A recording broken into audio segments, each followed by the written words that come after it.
Views and opinions expressed in the following program are those of the program host and do not necessarily reflect or represent the views and opinions held by TCN TV Network Incorporated. Due to the social nature of this broadcasting channel, videos may contain content copyrighted by another entity or person. The TCN TV Network claims no rights to the said content. TCN TV Network cannot be held accountable for the copyrighted content. TCN TV Network is a messenger and sharer of information and strives to verify but cannot warrant the accuracy of copyrights or completeness of the information on this program.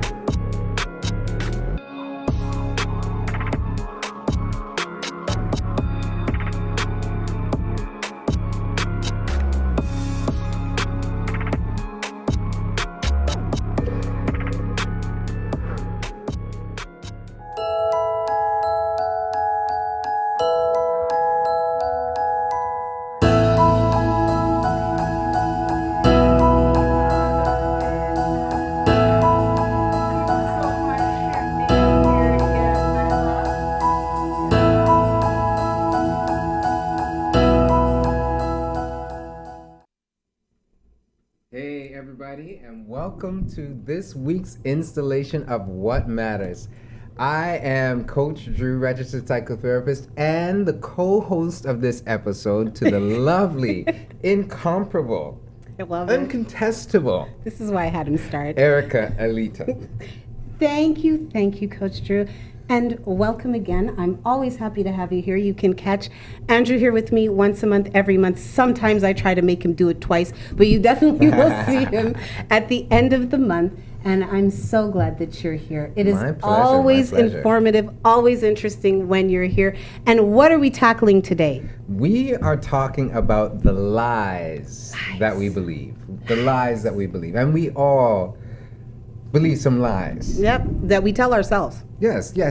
Because more important than what people tell us is what we say to ourselves. It's the conversation that is always happening. You know, whether it's the conclusions we come to or the things that we just repeat.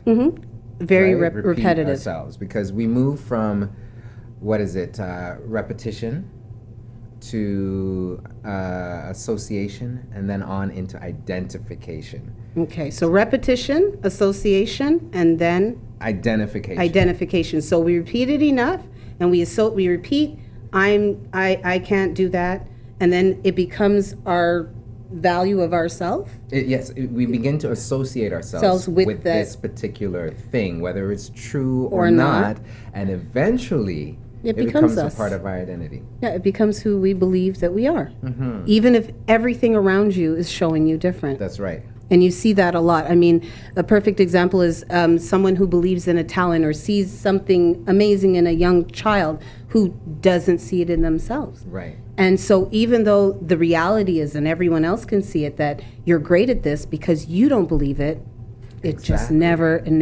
happens. So I learned a lot. I always learn a lot when I'm researching these shows.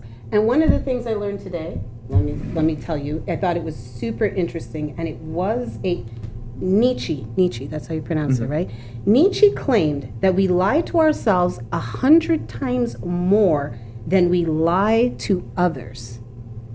So it is 100-fold the lies we tell to ourselves. And when you think about it, it makes sense, because we're talking to ourselves all the time. Right. All the time. So we have just so much more opportunity to tell ourselves lies. So let's start at the beginning. Well, actually, the beginning would be the origin of the lies, but let's figure out what the lies are. So, anybody out there, remember, you can comment I don't have the number yet, though, but there's a number. But you could comment on Facebook or on Instagram and tell me, what do you think are the number one lies that we tell to ourselves? And I asked this question yesterday, actually, and I got over, now we're at probably about 110, maybe more, but at the time I took the screenshot, it was over 100 comments. So I put the question out there and people had answers. So I want to know what your answers are. But we'll start with, well, I should do ladies first. Selena. What is the number one lies we tell ourselves? Definitely I'll do it tomorrow. That's a big one, I know. I'll do it tomorrow. That's okay. I guess, or I don't even know. Like, just a lot of lies that we tell ourselves. And little lies. Yeah. They're not big lies. See, but do we think that we are lying to ourselves? in the No, moment? we're not lying to. I am going to do it tomorrow, obviously, and the basket of clothes has been there for a week, and then now we live out of that. And I give up on trying to put them away at all, and I figure once it's all emptied into the hamper, then we could start again. But yes, I think when we tell ourselves these things, like procrastination lies, it's not that we're lying. We believe that we're going to do it tomorrow, but then after a while, when you see the pattern in yourself, don't you realize you're lying? Like, after you said all through college, I'll do it tomorrow, and you're up at 4 a.m. on the day before everything's due, don't you start realizing that I'll do it tomorrow is obviously a lie that you're telling yourself? Why is that so bad, though? Why is that so bad? What, the procrastination lie? Yeah, that one in particular. Why? That one in particular. Well, I know I thrive off of pressure. Personally, I completely, nothing gets done unless I believe that it has to be done right now. I actually, for whatever reason, work better under pressure. So I find that if I have an assignment and I have 2 weeks, I am not as motivated as when I have less time. So here's the sad thing, is I have organized lies that I tell myself. My clocks in certain rooms are much faster than others. So they're different times, they're skewed, right? The one in the bathroom is 10 minutes and the one in the kitchen's only 5 and the one in the car, like, so this is a lie I tell myself. I look at the time and I feel in my mind I have more time. And another lie I tell myself is with due dates. So if something is due on the 30th, I tell myself it has to be done by the 28th. That's my deadline. And that But that's an effective strategy. I mean, I know myself. Is that okay though? Is that? Well, I mean, I think that being aware of what my problem is with procrastination and then adjusting physical things in my life, like the actual clocks and my actual deadlines, it's helped me because I am a procrastinator. But I stopped lying to myself about I'll do it tomorrow, and I sit there and I'm like, this is terrible because you know you're going to do it in the morning. You know, I can relate to a number of those things, but it's interesting because the lies that we tell ourselves are often built on top of other lies, which are built on top of other lies. Yes. So now I think there are different schools of thought about procrastination and planning and all that stuff. Okay. And for some people, I work better under pressure. It's another lie That's we tell another ourselves. lie, right? Because some people have lived most of their lives where they haven't planned a thing. They haven't even given themselves the opportunity to say, like, if I work on this on solid. my show? Well, I'm talking about me. I'm talking about Okay, me. I've been delivered, okay? Because that was me, right? If I gave myself a solid 2 weeks to work on something that I only gave myself 2 hours to do, How much better would it be? right? I mean, I could do research. I could interview people. Nobel I could Peace connect with Prize. things. You know what I'm saying? Right? Right? But do we give ourselves the opportunity or do we give ourselves the out? Oh, so it's like self-thwarting. Yeah. Because I learned that today too, guys, and I'm almost out of time in this section. But they say that when we lie to ourselves, it's often an opportunity for us to do less as opposed to do more. So when we lie to ourselves, it actually gives us an opportunity to do less, right? That I'll do it tomorrow, or I'm not goody. So you don't have to work that hard because you know you're not good enough for it. So you don't have to put out all that energy. See, because then we bring ourselves back into alignment with another lie, whether it's I'm not good enough, I can't do it anyways, or I'm gonna fail anyways, so I try less. Exactly. And if I only scrape together that paper in 2 hours, and I get a 70, I can feel so good about, because it only did it in 2 hours. But if I worked on that thing for the 2 weeks that I had and I got a 70, it probably hit my ego hard. Probably. Right? So if I don't put my all into it, then I didn't really fail. It's just I didn't really try that hard. So like I'm obviously smarter than I look. But you know what's interesting, because then you end up reinforcing the lie that you don't want to admit to yourself anyways. Right. Like if I try and I fail, that means I'm not good enough. So I'm not gonna try because I know I'm not good enough. Exactly, and it's the foundation of it.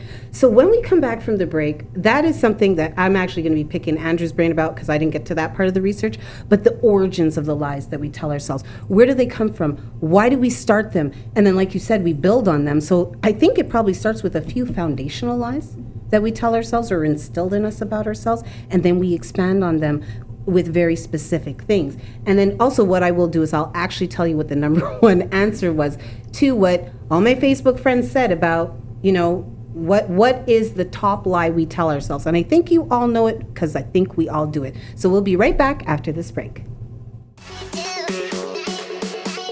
My name is Trish Curling, and I am an online coach, personal trainer, and yoga teacher, and your new host of Shaping Life, which is all about understanding that we have the ability and the control to take charge of our health and wellness.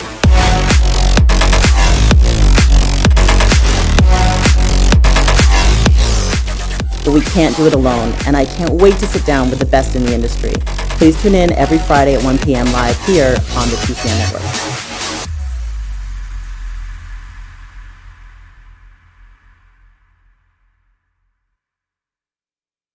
At Benjamin Law, we understand the real cost of personal injuries. As the victim of an accident, you may be the one who's physically hurt, but your main concern is that your family are the ones who will pay the price. Benjamin Law will be there for you, helping, supporting, and working tirelessly to resolve your personal injury case. Call 1-855-899-4878 or visit benjaminlaw.ca and let our family of lawyers help your family.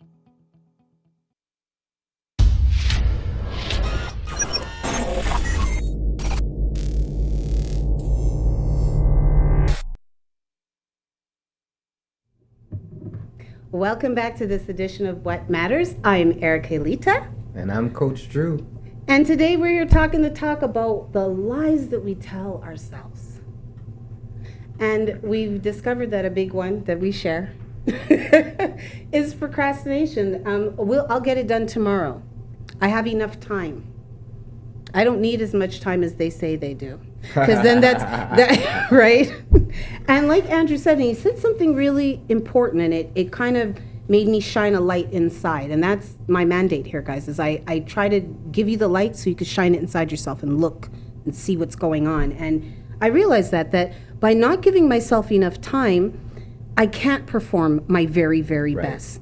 And so when the very, very, very best results don't come back, you don't have to feel bad about them, because you didn't put your 110% into it. And it's not that you're trying to do a half-assed job, it's just that you develop this habit of procrastination, and it helps alleviate the underlying lie of unworthiness or inability or whatever else it is. Right. And even though you're looking at two people that know they're very able, but obviously the belief needs to, like you said, that what was it, cognitive dissonance. They say that is the reason we lie to ourselves, because what we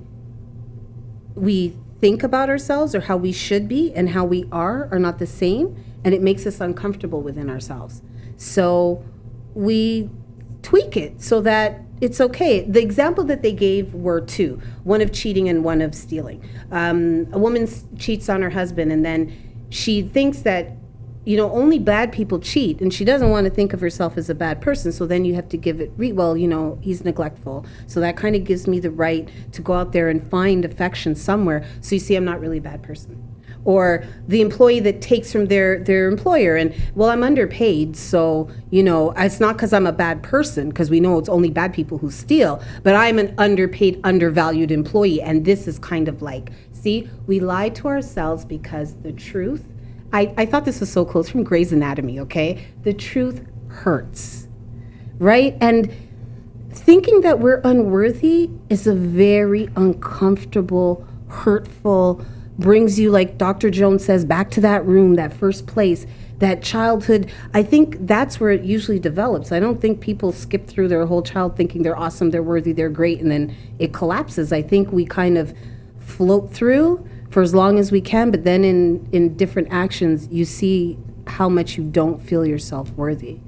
Yeah, and I mean, some people would believe that that's true, that generally speaking, people are unworthy, and when we say these things out loud, that's when we kind of feel uncomfortable because we realize, that doesn't sound too right. Yeah, and it doesn't feel good. It doesn't sound right. Right. So, and I mean, you know me. I'm a believer, and so even that idea is popular in some churches and some school of thought that because we are flawed or imperfect, that we are unworthy, we are these worms, and Yeah, I want to hear we it. Yes. belittle ourselves and all those kinds of things, and then we belittle others. Right. And but that goes in direct conflict with the whole idea that there is a wonderful, marvelous creator who made us fearfully and wonderfully. Thank you. Right? Thank so you. it's my worldview holds that that's not God's opinion of us. Fist bumps. That's not his I'm with you. I I love that. And as Andrew said, I know his faith is strong, and that is actually one of the things that I adore about you, is how strong your faith is and how you impart it to others. I think that it's just this wonderful balance. But that idea, like, that was one of the things that caused me to feel separated from the religion I grew up in, is being told, well, as soon as you're born, you're just born to sin and you're terrible until you fix it. And it's like, but that's a baby. How are they terrible? And then, like you said, it contradicts with the idea that this wonderful creator, we are of the creator is of us. So if I'm of God and God is of me, how does it fall that I'm just innately, and that's the other thing, that I'm innately terrible? Like, I don't even have a chance coming out the box. Right, you know what I mean? Right. Of that. So that, and like you said, that sometimes that idea of not being worthy, it's planted in us so early on. Yeah. And sometimes it's not even that negative, horrible, like cartoon stepmother standing there going, you're not worthy. It's the little things. It's all the little things not being represented when we were young, in media, Right. in toys. No one ever said, well, you can't be a superhero, Andrew, but you kind of figured it out because there were none. So it goes to show that, you know what I mean, you couldn't be one. So I think that idea of not being worthy, that was one of the top ones, the very, very top. I'm not worthy, I'm not deserving, I'm not good enough. Right. But the very number one answer, and this one won by like double of all the rest, was, and you could pull this one up because I thought that black I'm okay was perfect, is I'm okay. That is the number one lie that we tell ourselves. And I thought this was perfect because I'm not okay. See, now, there's an interesting, I think, duality to this statement, because some people, they lie to themselves and they don't admit when they're not well and they're not doing well. And in that sense, it's being dishonest. But then there are other times when saying that you're okay is actually true, and it's a way to motivate yourself to keep going. Yes. Like, I'm okay enough. Yeah, I'm okay enough. To keep going. I'm not completely, like, I'm okay. I can do this. I'm limping, but I'm okay. Right. And I agree with that. And it's interesting because I thought that too, that I'm okay is not always a lie. I think it is one of the biggest lies we tell ourselves. And sometimes people get to the point where they don't even realize they're not okay anymore. They're so used to continuing to go on that okay idea that even when they're not okay, it's other people saying to them, okay, you are not. I can see that. Your physical presence, your performance. And they're like, really? I'm falling apart? Because they're not looking inside. But that I'm okay lie that we tell ourselves, it affects the people around us as well. Because when we're not okay, and we keep saying we're okay, the support system that we have that's there to support is like, well, she all right. She's okay. So then it invites us to look at what's beneath that lie. I'm okay. So for some people, it might be, if I'm not okay, what does that mean? What's going to happen to me if I acknowledge that I'm not okay? Like, I'm just going to fall to the ground. Nobody's going to help me. No, they'll come with a butterfly net. net. Choice. That big butterfly net they put over you when you've lost your mind? Right? Something terrible will happen if I acknowledge that I'm not okay. So the belief is I have to be okay. And I can't tell anybody that I'm not okay. I can't even admit it to myself. Because then people will look at me differently. People won't have the same faith in me. Because everybody else is okay. Because except me. Except me. And that's one of the beautiful things to me about social media. Yes, there are things that people can, for want of a better way to put it, overshare. But I think that people sharing their stories, speaking up about where they really are and being truthful, it helps so many people because they're out there going, me too. You know, I feel that way. You know, it's like the first time I told a friend of mine who had young children, she was a young mom, and my son did something, and I'm like, sometimes I can't even. She's like, you don't like them sometimes either? I'm like, oh yeah, it happens all the time. You love them, but nah. And she felt so much better because she really thought in her head those feelings of frustration and not wanting to do it and just being annoyed with them made her a bad person because she'd never heard any other moms express that. Right. So I think in sharing that we're not okay, it's actually, one, helpful for us because we get the help that we need. Right. But two, it helps others.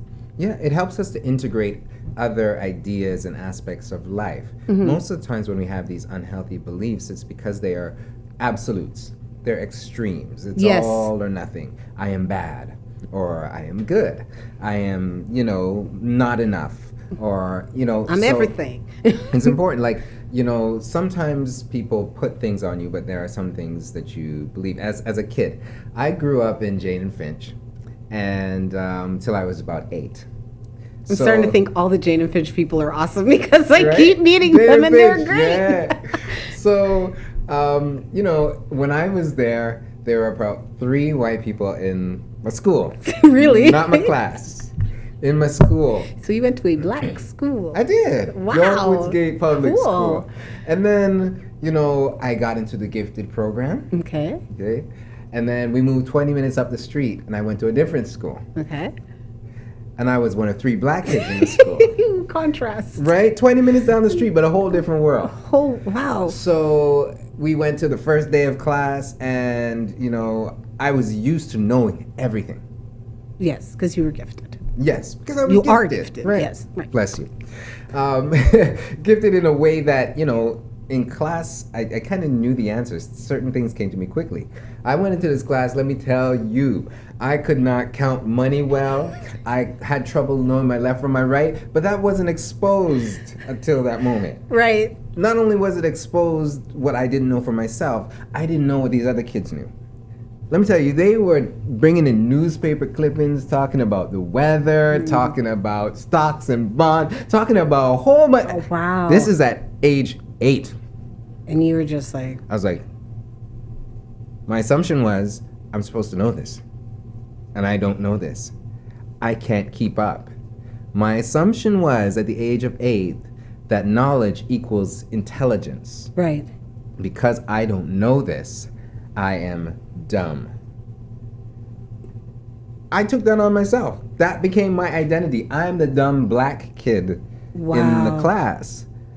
And like you said, media would sometimes, but I don't know what media was telling me, but in that moment, that's the identity that I took on for myself. My grade equaled my intelligence, which equaled my worth. Yep. And he was now the dumb black The dumb kid. black kid. That's wow. That's And some of it was like, my dad has a saying, and maybe some of you, I'm not going to say it right. I can only speak Patois when I speak with a lisp. right. Okay. So, intelligence will carry you far. Right? Please, Selena, I need this clip. That one right there. I need that clip. Intelligence will carry you far, So the idea there is, if you're going to go far, it's because you're smart. And if you're not smart, your life is Going to be hard. horrible. Yes, we're gonna have to go to break though, because Celine's gonna. Oh, we on break already? We will be back after this break, and I'm gonna tell you guys 2 self-defeating beliefs that I had, and you're gonna watch Andrew help me tease them apart, unpack them right after this break.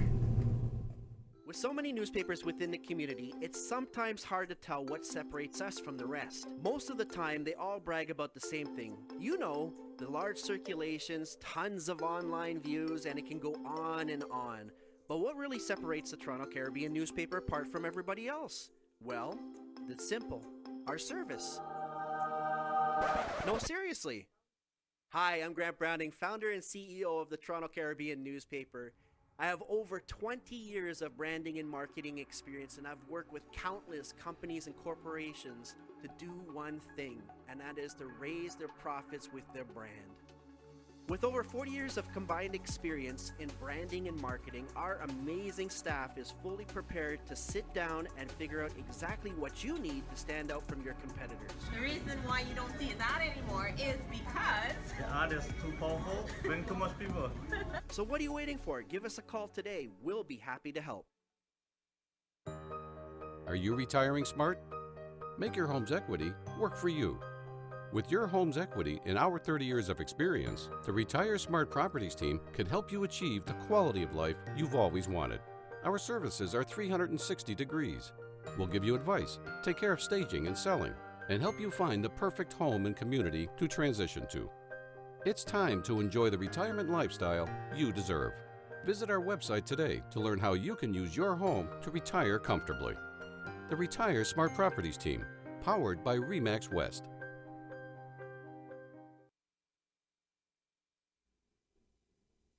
Welcome back to this edition of What Matters. I just stole Andrew's intro, so he has to bring us in for the last part.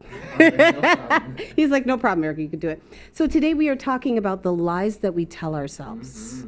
And procrastination is a big one. And now, not always. Some people, we're not saying this is for everybody, but it's often tied into self-worth, ability, kind of thwarting yourself so you can't perform at your ultimate, so therefore you can't fail. I'm okay. I'm okay was the number one. And I'm okay, it's not always a lie. I mean, oftentimes when people say they're okay, they're okay. Right? Not often. I don't know what percentage of time is the truth. I'll take that part back. But sometimes when we say we're okay, it's like, I'm okay, I can keep going. This doesn't mean I'm perfect, but I can keep going. But there are times we're not okay. And I think that that's a lie we tell ourselves way more than we'll tell other people. And sometimes it takes other people to let us know that we're not okay. Say, you're really not okay. But when we spoke on the phone, I was telling you about two kind of mindset revelations that I had. And it does come back to the lies that we tell ourselves. And a big lie that I have told myself many times is I'm okay. But it seems not to be a lie because I keep going. So I am okay. But something that very recently I've completely given up, and it wasn't that I was running around screaming at the top of my lungs, I don't need a man, but because of the fact that I've been single for so long, and honestly not even willfully really, I realized that women that very loudly proclaim that, who are very, and they're always, when they say this loudly, it's always angrily too. It's never loudly with a smile. But that idea that I don't need no man, it comes from a hurt place. I don't need no man is the battle cry of the wounded. And I had a good interaction underneath it, and a good friend of mine, she had commented, she said, well, I think it has something to do with liberated women. Women who are liberated will say that. And I said, but they don't yell it. And they don't ask unprompted. As I told you before we started, you walk up to a lady and you say, hi, Barbara, I don't need a man. Barbara's probably got some issues. Barbara's probably trying to need to work something out. But being able to accept help and know that not being completely okay on your own is okay. And codependency and interdependency are two very different things. And you had actually touched on that on another show. And you don't want to be codependent, you want to be interdependent. Because that actually is the natural state of humanity. And I think whales and a few other mammals. But being together is actually essential to our well-being as humans. And living in this world, we have to help each other. So I have terrible eyesight, but those who are at home watching, you can see that. And, always come back to this part of the show and you could freeze it. But there's a difference, some of the differences between codependency and interdependency. And when a lot of people who are codependent, I'll try not to mix them up, other persons, I can't, yes. So codependence is if you're happy, I'm happy. If you're pleased, I'm pleased. If something's wrong, if you're upset, I must have done something wrong. It's the belief that everything you do has something to do with me and vice versa. And then if you don't have good self-esteem, what you do may not have that much to do with me, but what you do has everything to do with me. And that's not, a good place to be because, for example, you're with your partner, you're married, whatever. If he's having a bad day, you're not required to have a bad day too. I mean, you may not need to rub it in their face, but you don't have to be depressed with them. So understanding that mindset of, I'm okay, I'm doing all right, you don't have to look at me funny because I'm by myself, I'm really okay, that comes from a very defensive place. Yeah, and I think what you talked about earlier, how you described the anger that comes out, a lot of the times anger, it's telling that there's a story. There are many stories that contribute to that.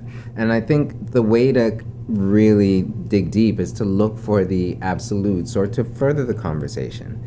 So you move away from absolute by being more specific. I don't need a man to, right? It helps to kind of understand the context. Right. So if somebody says, I don't need a man to pay my bills, that might be 100% accurate. True. I don't need a man to believe that I am someone of worth. I don't need a man to validate me. Right. You better believe that's Yes. what I'm going to help my daughters understand. Absolutely. But the balance is, as a human being, we are designed to be in relationship, and it makes it easier to do that in communities where there's a degree of health. And what you will find in the degree of health, you'll find that openness, you'll find that transparency, but you also find that moderate language, right? Yes. So you're not going to refer to yourself as always this way or always that way, or I have to do this, or never. I can't do this, or I never do that, right? Those are indications that something might be a little bit the extremity of the extreme. And like you said, I don't need a man to make me feel as if I'm a whole person. I think that's a very valid statement. There was a movement when they, I think it was at the beginning of the Me Too, but there were people holding up signs and they're saying, she's someone's sister, she's someone's wife, she's someone's daughter. And a woman responded, but isn't she worth protecting because she's her? Is it only because she's someone's daughter or someone's this or someone? How about the fact that she's a human being and deserves to be protected, even if she's an only child or, her dad died when her mother was pregnant? She's a person. And so that identity, attaching your worth to somebody, that I get. But I think that a statement like, I don't need no man for nothing, you might need to, as Andrew says, tease that apart. I love that phrase. You need to pick that apart. So that's something in terms of mindset, which is also going back to the whole thing about the lies that we tell ourselves, because we tell ourselves the lie enough, like you said, that we make it a part of us. Another thing that I was telling you about that I'll just go over briefly, I was speaking with a friend from Montreal. And we were saying when we were young, we were talking about not really wishing our financial education was better at a younger age. Yeah. Because when we were small, we were raised very much with a survivalist mentality. Yeah. Get to the end of the day, get to the end of the week, get to the end of the month. Well, actually, by the time we were late teens, early 20s, get to your next paycheck. That's all you had to do. Is if you had enough money, by the time your pay came around, even if you had $20, you did good. You made it to your next pay. Right? If you could pay your rent and your apartment was big enough that you didn't trip over things, you're good, right? You don't need to do anything else. So it was very interesting as we got older, and especially moving to Toronto, and then meeting people half your age with all that financial knowledge, and they're 22 and they have homes, and you're like, oh, do you really need all that space? And it's not about space, it's about building your family's wealth and generational holdings and so forth and so on. So that mindset Right. came from lies that I told myself, because I like nice things and I like space, I like windows. And so saying, well, it's okay, it's enough, was a lie that I repeated enough until I really believed it. And then, you know, West Indians, you hang in your hat high. Or your chest high, right? Like, Yeah. I did Bayesian there. But you'll hear that. So that idea of small up yourself, don't get too big, right? But also too with, I think generationally, that also comes from, it was a protection. You know what I mean? Don't get too far outside of our thing because you might get hurt. Right. You know, you don't go over to the white people them things because they, like, that small minded, for want of a better word, not to insult them, but that small vision was also of protection. Right. To make sure that you didn't go too far past your boundaries and get hurt. But there's a lovely saying that says, I am my ancestors' wildest dreams. And I believe that I am. I believe that there's a woman, an ancestor a few generations back, that looking at me now and seeing what I am able to do and what I'm permitted to do and what I strive to do, I am a wild dream.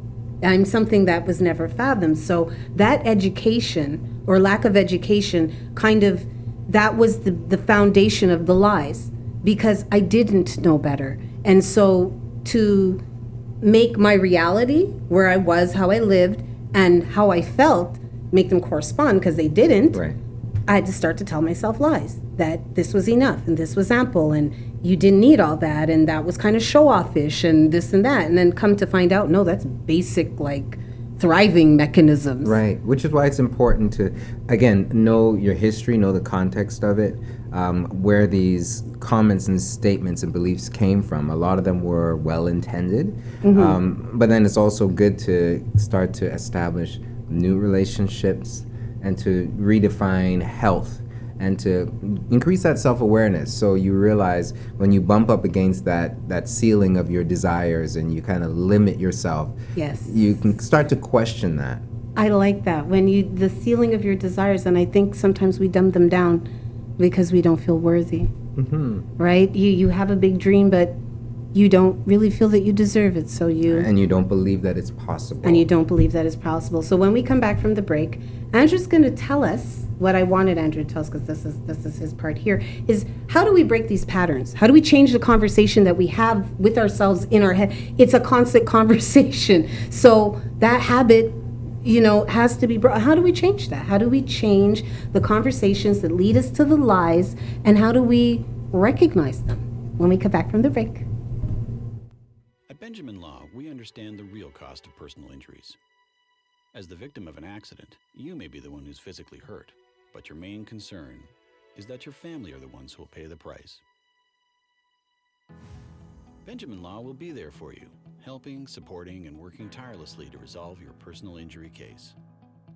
Call 1-855-899-4878 or visit benjaminlaw.ca and let our family of lawyers help your family. Happy birthday to you. Happy birthday to you. May your dreams all come true. Happy birthday to you.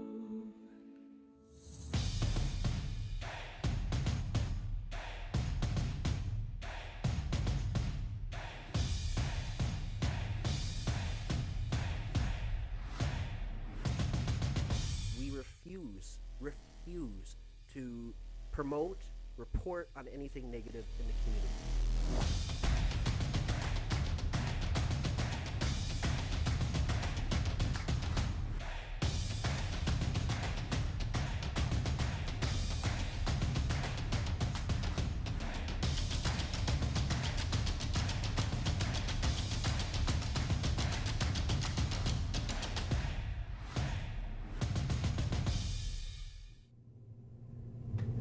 Hey everybody, welcome back. This is our last segment for the day. I'm always sad when it comes to this I know, time because it comes it's so like we warmed up quickly. and now we're ready. You know? So we've been talking about lies that we tell ourselves and lies that we believe and how we... Celine, which camera am I supposed to be looking at? Because I'm lying to myself when I tell myself I know which camera I'm supposed to look at. See, one of the ways to deal with the lies that you tell yourself is to ask for help. Okay? Stop pretending like you got it covered. Ask for help.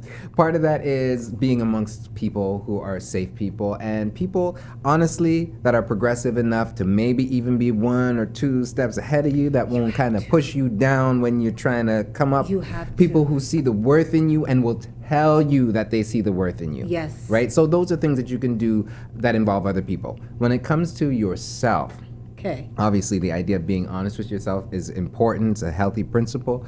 And hard. So hard. It is hard. But one of the things that I am doing for myself is, as you know, I journal. All the time I'm journaling. Asking yourself, if I were free to do whatever I wanted to do, Right. if I had the means, if I had whatever, I would be, and you fill in the blank. Okay. Then the thoughts that come to you after, the but I, Those are the indicators. Okay, so everybody, you're gonna journal. those are some of the lies. Those They are some of instinctively the- come up, but I don't have enough That money. I don't And have beneath that is, but I can't get the money. Or, but I need money to make this happen. But, right? Right. I'm not smart enough. So our dreams are indicators of what we were created for and a true sense of our worth. Okay. And when you don't live your dream, you're locked out of fulfillment. And outside of fulfillment, you're locked in a different kind of prison where you just live in your box and your limitations. So when we try to break out of that box, then we start to understand, okay, you run into them, you run into your limitations, you run into them, you run into the lies that you've been telling yourself all this time. So let me take a leap here. Are the lies sometimes disguised as the fears or vice versa? Yeah. Like when you're rushing towards your dreams and this fear pops up and that's your lie. This is big. See, I'm so smart. That is your lie. Yes. Your fears are, guys, the connection here. The fears are often the lies. That's right. This is why I talked to this man. I learned so much stuff. People think I'm coming here to work. That's not really what's happening. Those are the lies.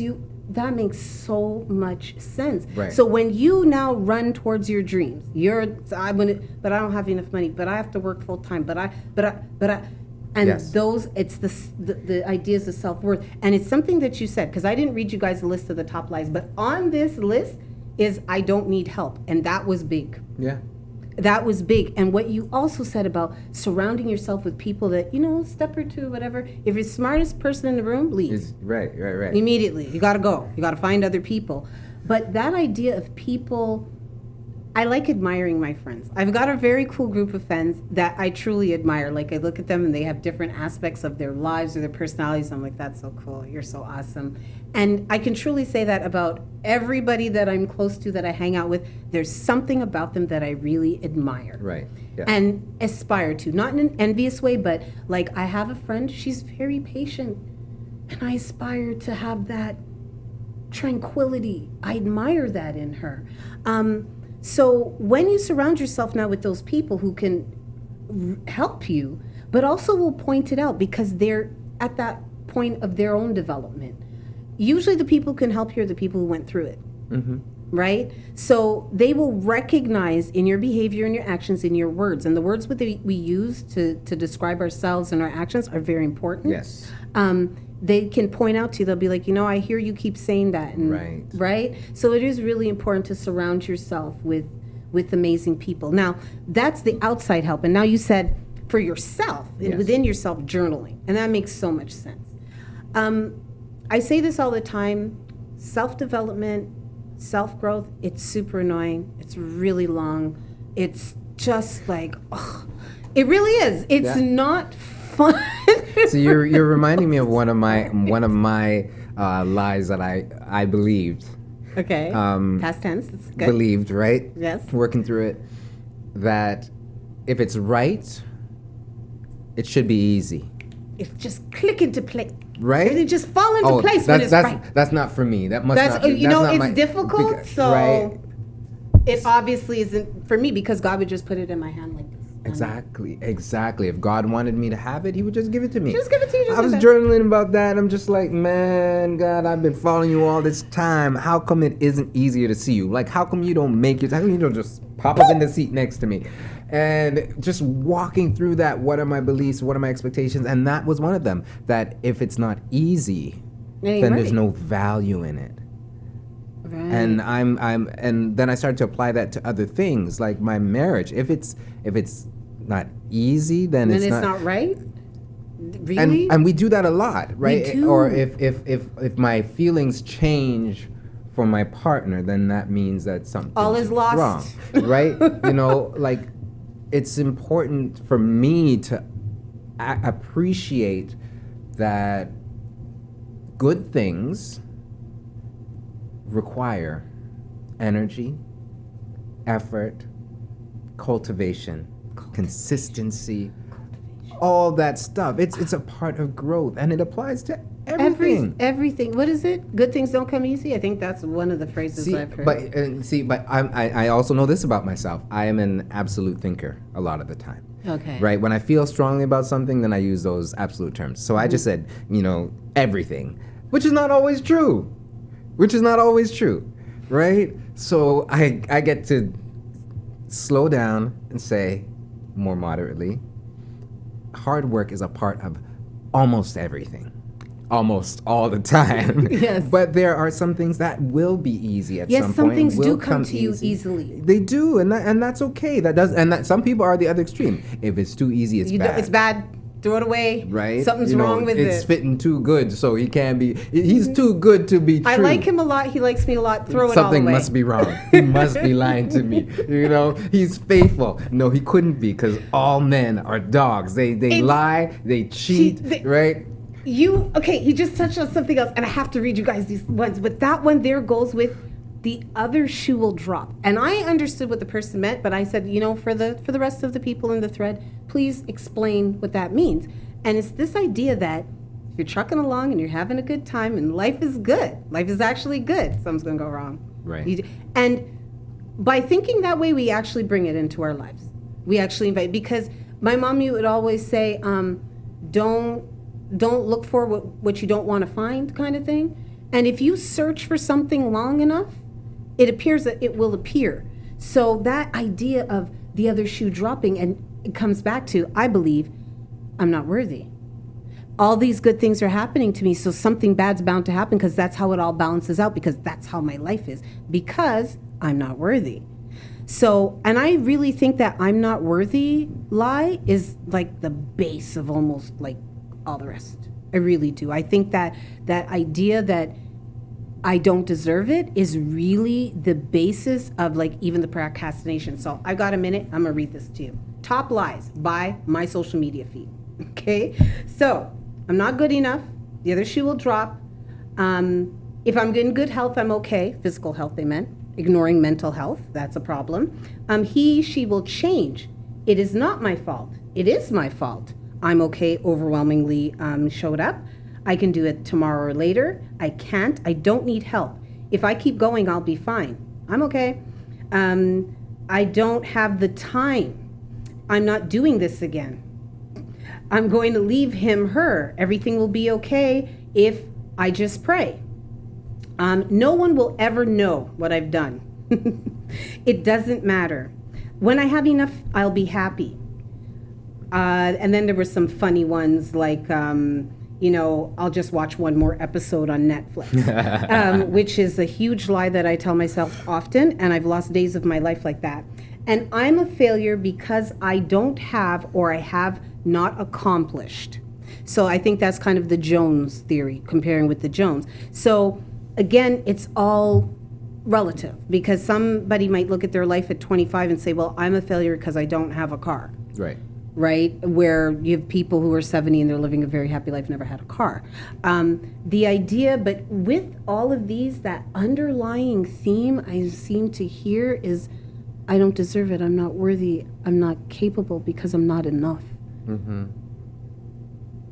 That is a strong belief that so many people have. And one of the things, again, another indicator that you know that you're holding on to a faulty belief is, does this apply to other people just as much as it applies to me? Oh. So basically, when you have that train of thought, would it, if you now take that and put it on someone else, does it make sense? For some people, it applies across the board. For most of us, no, it doesn't. It doesn't fit. Like somebody else, they can be successful at that, but it wouldn't work for me because, and then you have, you know, the other reinforcing lies. But when you sit down and you kind of spell it out, and you ask yourself, so what makes it true or possible for them and not for me? Then sometimes you start to kind of put the pieces together. Oh, nobody taught me how to do that. Oh, well, I don't really want that to begin with. Exactly. You start to be like, oh. I'm not even aspiring to what? that. Everybody in my family has done this. Oh, this is a generational pattern. Oh, then you start to kind of see, okay, when we start to really think about purpose, desire, those kinds of things, then we can start to say, okay, who am I? Who was I created to be? Like there's a need for me. There's value in me. So how can I get this value out? How can I share this? How can I give this, right? Who can foster this in me? Who can help me? Yeah, absolutely. So, believe. So, in summary, guys, get a piece of paper. I prefer if you get a journal, but fine. Get a piece of paper and write down what is your wildest dream? And then tell yourself why or why not you can't do it. You're going to see some of your big fears and your big lies right there. So we thank you again for joining us this week. Yes. So this is Coach Drew Can. You will find him on YouTube, Instagram, Facebook. You'll find him everywhere, Coach Drew. And I'm Elita, and I will see you here next week, same time, same place. And my coming guest is Sandra Gabriel, and it will be a very interesting show. Thank you for joining us. Bye.